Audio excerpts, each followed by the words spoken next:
Good afternoon, dear friends and comrades. Cllr.Baiju work Thittala. Recently, the last couple of days, couple of weeks, I have received a series of telephone calls asking some kind of clarity about the employment position, employment law and the employee's position. So, I മനസ്സിലാക്കിയത് ഈ ഒരു സിറ്റുവേഷനിൽ ഞാനൊരു professional കപ്പാസിറ്റിയിൽ നിന്ന് സംസാരിക്കാൻ തയ്യാറില്ല because of obvious reasons. I have a commitment to the community. So, in light of coronavirus, what is government plan or policy in relation to the employee and employer relationship in the United Kingdom?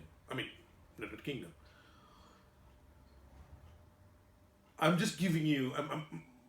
I'm trying to provide some kind of clarity, just guidance.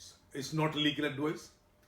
Whatever I'm going to say here cannot be seen as legal advice. If you have issues or problems of specific employment issues between your employer, please seek legal advice and go accordingly.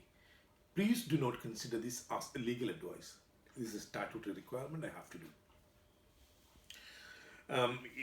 The conversation, the call I have received, like what are we eligible for this 80% of government funding? Who will get this and who will get this benefit? And are there any other alternate solution than going or opting this scheme? And how do they calculate it? And do the employer requires a consultation period? And are there any other alternative? And how we can effectively deal with the situation? ഈ പറഞ്ഞ ഒരു 3-4 അല്ലെ 5 പോയിന്റിൽ നിന്ന് സംസാരിക്കാനാണ് ഞാൻ ആഗ്രഹിക്കുന്നത്. First of all, എന്താണ് അവൈലബിൾ ആയത്? What is available? ഈ corona virus job retention scheme അനുസരിച്ച് ഗവൺമെൻറ് ഇംപ്ലിമെൻ്റ് ചെയ്തിരിക്കുന്ന ഒരു സ്കീമാണ് ജോബ് റിട്ടൻഷൻ സ്കീം. അതിൽ 80% of your your wages will be paid. Now, who are going to get this payment? Are we qualified? ഇത് ലഭ്യമാകുന്ന employee അല്ലെങ്കിൽ തൊഴിലാളി സമൂഹം എന്ന് പറയുന്നത് ഈ പറയുന്ന കാറ്റഗറിയിൽപ്പെട്ടവരാണ്. അതായത് full time employees, part time employees, employees on agency contract, employees on flexible or zero hour contract.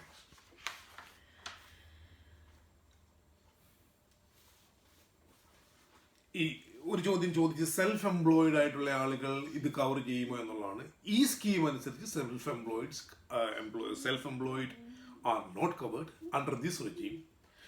I will explain about the self-employed regime in a couple of days.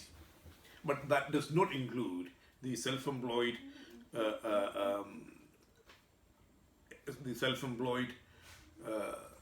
workers or self-employed are not covered under today's topic. Now, the next stage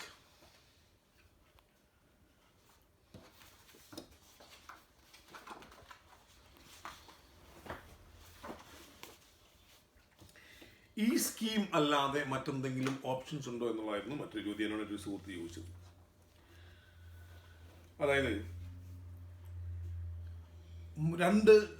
എൻ്റെ വ്യൂവിൽ രണ്ട് options ഉണ്ട് എന്നുള്ളതാണ്. അതിൽ ഒന്ന് redundancy, മറ്റൊന്ന് ലേ ഓഫുമാണ്. Having said that, റിഡൻഡൻസിയിൽ ഒരു employer റിഡൻഡൻസിയുടെ definition ഇതുവരെ മാറിയിട്ടില്ല. റിഡൻഡൻസിയിൽ എംപ്ലോയർ ഇപ്പോഴും നിലവിൽ എന്തുണ്ടായിരുന്നോ അതേ സെയിം ഡെഫിനേഷനിൽ തന്നെയാണ് റിഡൻഡൻസി എന്നുള്ളത് നിർവചിക്കപ്പെട്ടിരിക്കുന്നത്. Therefore, in the current context, redundancy എന്നുള്ള ലീഗൽ ഡെഫിനേഷൻ ഏതാണ്ട് ഏറെക്കുറെ എല്ലാ എംപ്ലോയ്മെന്റ് എസ്റ്റാബ്ലിഷുകളും സാറ്റിസ്ഫൈഡ് ചെയ്തു എന്ന് വിശ്വസിക്കുന്ന ആളാണ് ഞാൻ. As I said before, this is my view. I'm not giving any legal advice here. It's my own view. Just to give you clarity on this, I'm explaining it to you. Redundancy ആവാം, പക്ഷെ റിഡൻഡൻസിയിൽ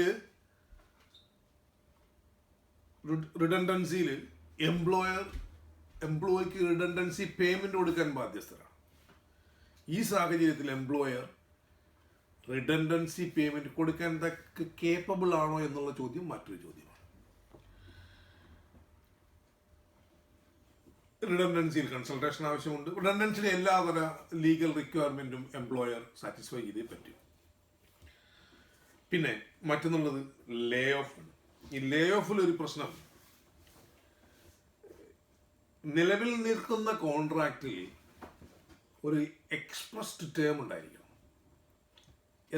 ആ ഒരു സാഹചര്യത്തിൽ മാത്രമേ ഇത് ലേ of ചെയ്യാൻ പറ്റുള്ളൂ. ഒരു കണ്ടിന്യൂസ്ലി 4 വീക്സിലേക്ക് ലേ ഓഫ് ചെയ്യാം, ലീഗലി ഒരു എംപ്ലോയർക്ക് ലേ ഓഫ് ചെയ്യാം. പക്ഷേ ഈ ഒരു എക്സ്പ്രസ്ഡ് ടേം അതിൻ്റെ അകത്ത് വേണ്ടത് കാരണം എംപ്ലോയ്മെന്റ് സ്വാഭാവികമായും എംപ്ലോയർ അല്ലെ എംപ്ലോയി കോൺട്രാക്ട് ചേഞ്ച് ചെയ്യപ്പെടേണ്ടതായിട്ട് വരും, കോൺട്രാക്ട് വേരി ചെയ്യേണ്ടതായി വരും.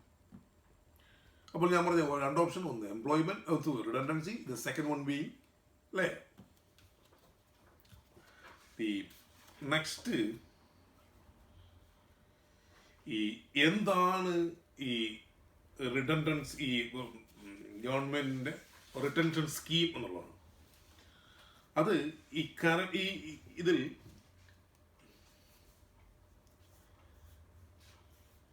എംപ്ലോയർ ഡെസിഗ്നേറ്റഡ് ആയ അതായത് ഈ സ്കീം അവെയിൽ ചെയ്യുന്ന അല്ലെ അവെയിൽ ചെയ്യണമെന്ന് എംപ്ലോയർക്ക് തോന്നുന്ന ആളുകളുടെ ഡീറ്റെയിൽസ് HMRCയിൽ രജിസ്റ്റർ ചെയ്യുകയാണ്.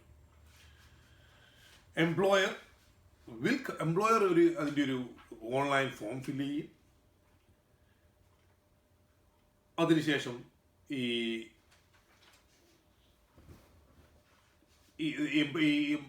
അതിൻ്റെ റിക്വയർഡ് ടൈം പീരീഡിൽ റിലവൻറ്റ് ക്രൈറ്റീരിയ മീറ്റ് ചെയ്ത് കഴിയുമ്പോൾ എത്രയായിരുന്നു പേയ്മെന്റ് 80% കിട്ടും.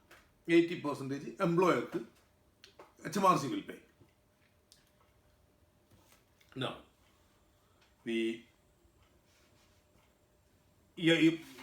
കിട്ടുന്ന എമൗണ്ടിന്റെ ക്രൈറ്റീരിയ ഇതിൽ 80% of the wages or £2,500, whichever is lower. അപ്പോൾ 2,500 പൗണ്ട് അല്ലെങ്കിൽ 80% ഓഫ് ദ വേജ്. അടുത്തത്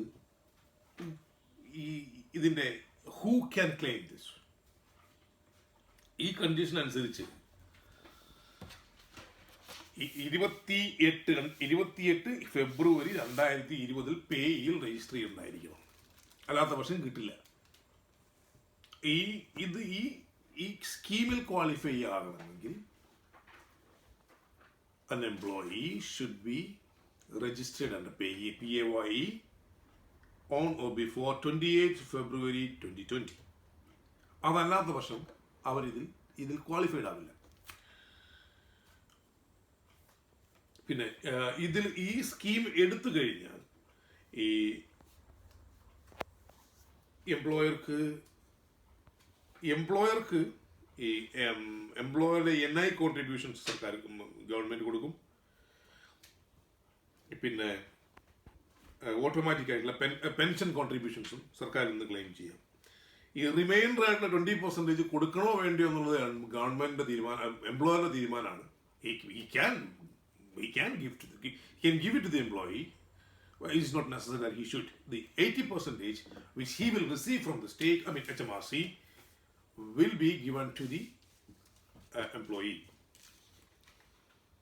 Now, the next is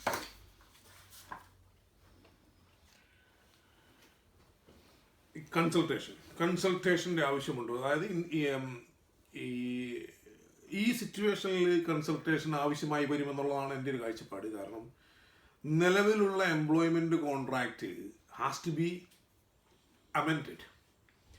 the classic അല്ലെങ്കിൽ fundamental principle on contract law, contract vary ചെയ്യണമെങ്കിൽ രണ്ട് കൂട്ടരും, അതായത് എംപ്ലോയറും എംപ്ലോയിയും മ്യൂച്വൽ കൺസെൻ്റ് ആയിരിക്കണം. ഒരാളുടെ കൺസെൻ്റ് ഇല്ലാതെ കോൺട്രാക്റ്റ് വേരി ചെയ്താൽ it will be a unilateral variation of the contract which will amount to breach of contract. So ഈ സാഹചര്യത്തിൽ സ്വാഭാവികമായും എംപ്ലോയ്മെൻറ്റ് കോൺട്രാക്റ്റ് ചേഞ്ച് ചെയ്യേണ്ടതായി വരും. അത് ലേ ഓഫിൽ പോയാൽ പോലും ആ സാഹചര്യത്തിലേക്ക് വരും. കോൺട്രാക്റ്റ് ചേഞ്ച് ചെയ്യുന്ന സ്പെഷ്യൽ ക്ലോസ് കൊണ്ടുവരണം. പിന്നീട്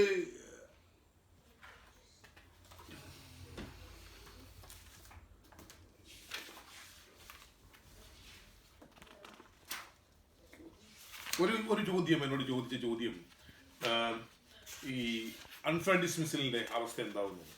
അൺഫെയർ ഡിസ്മിസലിൻ്റെ ഒരു ഗ്രൗണ്ട് എംപ്ലോയ്മെൻറ്റ് റൈറ്റ്സ് ആക്ടിൽ പറയുന്ന അനുസരിച്ച്, അതായത് 1996 ഈ അൺഫെയർ ഡിസ്മിസൽ ഡിഫൈൻ ചെയ്തിരിക്കുന്ന എംപ്ലോയ്മെൻറ്റ് റൈറ്റ്സ് ആക്ട് 1996 അപ്പോൾ അതിൽ റീസണബിൾ ഡിസിഷൻ ആണോ എംപ്ലോയർ എടുത്തതെന്നുള്ളതാണ് ചോദ്യം. ഈ ഒരു സാഹചര്യത്തിൽ റിഡൻഡൻസി കൊടുത്തു, എംപ്ലോയർ റിഡൻഡൻസി ഓഫർ ചെയ്തു, എംപ്ലോയർ അക്സെപ്റ്റ് ചെയ്തില്ല, അല്ലെങ്കിൽ സംഭവം എംപ്ലോയർ ഡിനൈ ചെയ്തു. ഈ സ്കീമിലേക്ക് ആഡ് ചെയ്യപ്പെടുന്നതിനെയും എതിർക്കുന്നു. അപ്പോൾ സ്വാഭാവികമായിട്ടും അവിടെ ഒരു ടെർമിനേഷൻ ഓഫ് ദി ഓട്ടോമാറ്റിക്കായിട്ടും ഡിസ്മിസൽ എന്നൊരു അവസ്ഥയിലേക്ക് എത്തും. അപ്പോൾ ആ വരുന്ന ഒരു സാഹചര്യത്തിൽ ആ റിഡൻഡൻസി ഓഫർ ചെയ്യുന്നു, സർക്കാർ കൊടുക്കുന്നു, ഇത് ചെയ്യാൻ തയ്യാറാവുന്നു, ഇത് ഒന്നിലും അക്സെപ്റ്റ് ചെയ്യാൻ വരുമ്പോഴത്തേക്കും ആ റീസണബിൾ ഗ്രൗണ്ടിൽ ഈ എംപ്ലോയർ എടുത്ത ഡിസിഷൻ അൺഫെയർ ആണോ അല്ലയോ എന്നുള്ളത് സ്വാഭാവികമായും കേസ് ലോകളെ ട്രൈബ്യൂണലുകളും അപ്പീൽ ട്രൈബ്യൂണലും ഒക്കെ എങ്ങനെ കൺസിഡർ ചെയ്യും എന്നനുസരിച്ച് മാത്രം അസസ് ചെയ്യാൻ പറ്റുന്ന ഒരു കാര്യമായി എനിക്ക് തോന്നുന്നത്. സോ ഞാൻ പറഞ്ഞു വരുന്നത്, ഓൾമോസ്റ്റ് എവറിത്തിങ് എനിക്ക് പറയാനുള്ളത് ഞാൻ കവർ ചെയ്ത് കഴിഞ്ഞെന്ന് തോന്നുന്നു. ഒരു ലോങ് ഡിബേറ്റിനില്ല. ബേസിക്കലി പ്രൈമറി ആയിട്ട് പറയേണ്ടതായിരുന്നു, എംപ്ലോയീസിന് കിട്ടും. 28 ഫെബ്രുവരി 2020 PAY രജിസ്റ്റർ ചെയ്തിരിക്കണം. 80% ഓഫ് ദ വേജ് കിട്ടും. When I say wages, it's no fee or commission or bonus. Your wages, and the employer is not obliged to pay the remainder of 20%. But വേണമെങ്കിൽ തരാം. അവിടെ ഒരു നിയമപരമായ മറ്റൊരു വിഷയമുള്ളത്, അതും 80% ശമ്പളം, 100 പൗണ്ട് ശമ്പളം കിട്ടുന്നയാൾക്ക് 80% ശമ്പളം തരൂ എന്ന് പറയുക, അല്ലെങ്കിൽ 80 പൗണ്ടേ തരൂ എന്ന് പറയുമ്പോൾ സ്വാഭാവികമായിട്ടും നിലവിൽ നിൽക്കുന്ന കോൺട്രാക്ട് ചേഞ്ച് ആവണം. അത് ചേഞ്ച് ആവണമെങ്കിൽ സ്വാഭാവികമായിട്ടും മ്യൂച്വലി എഗ്രിമെൻ്റ് ഉണ്ടാവണം. അത് 1-2 in compliance with the equality act 2020. പിന്നീട് ഇത് employer will do the relevant required criteria, they will do the procedures. And ഇതാണ് അതുമായി ബന്ധപ്പെട്ട് എനിക്ക് പറയാനുള്ളത്. ഒരു long ഡിബേറ്റിലേക്കില്ല. If anyone seek further clarities or a specific topic of a specific issue, please do drop me an email and I will put that in this link. Drop me an email and I will respond to you in due course. And thank you very much for taking the time to watch this video. Thank you.